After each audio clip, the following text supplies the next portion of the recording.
Tangents are what happens when two objects share the same line or side with each other. They can really destroy the sense of perspective in your scene, or the sense of depth.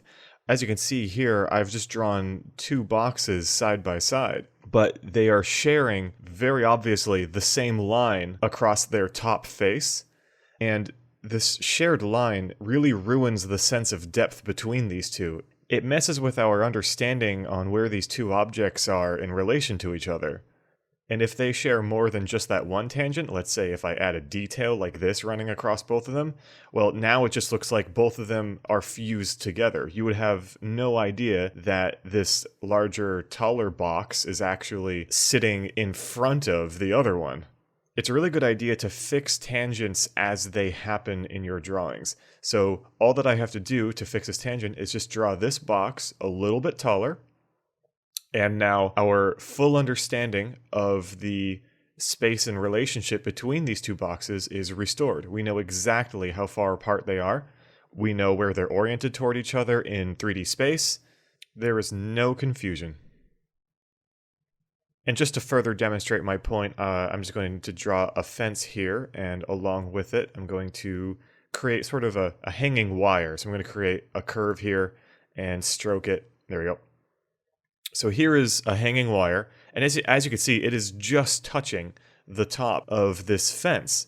The problem with this is that we don't know where this wire is in relation to the fence. It looks like it's just sitting on top, like it's just bowing down to just graze the top of the fence. When in fact, in reality, this wire is a far ways behind the fence, and we have no way of telling that. So to show that, we just drop the wire down and erase out where the fence is in front of it, and now we perfectly understand that this fence is in front of this wire. There are no questions to that. So unless you're doing optical illusions, it's a really good idea to take care of any tangents that happen earlier on before they become cemented into your scene.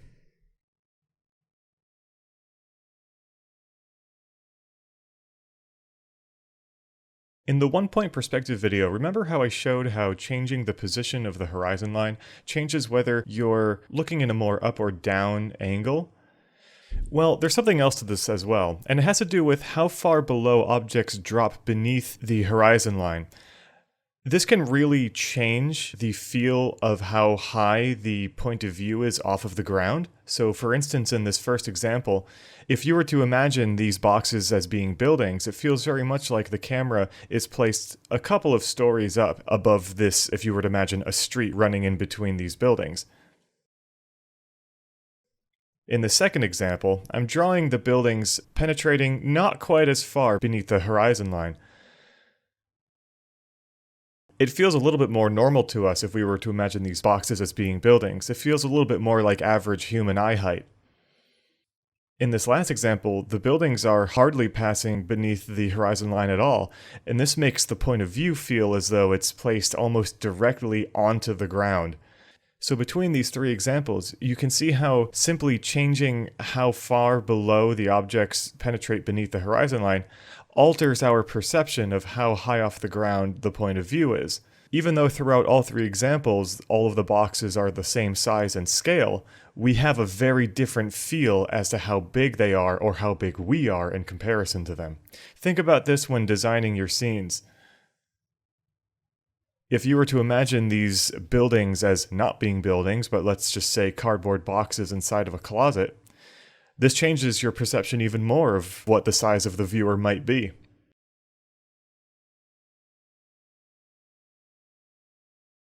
While this class is not about anatomy, figure drawing, or character design, I do want to touch on how to place people into scenes in perspective.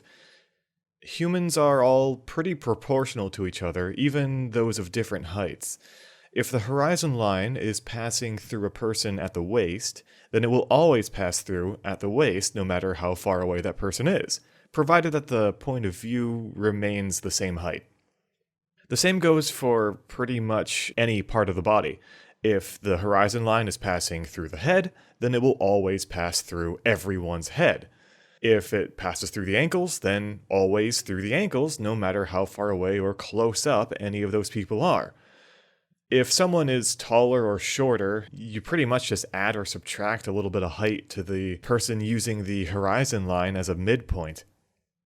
As for making sure that characters are properly standing on the ground, it helps a lot to draw a square on the ground at the place where they'll be standing, and then subdivide that square with an X.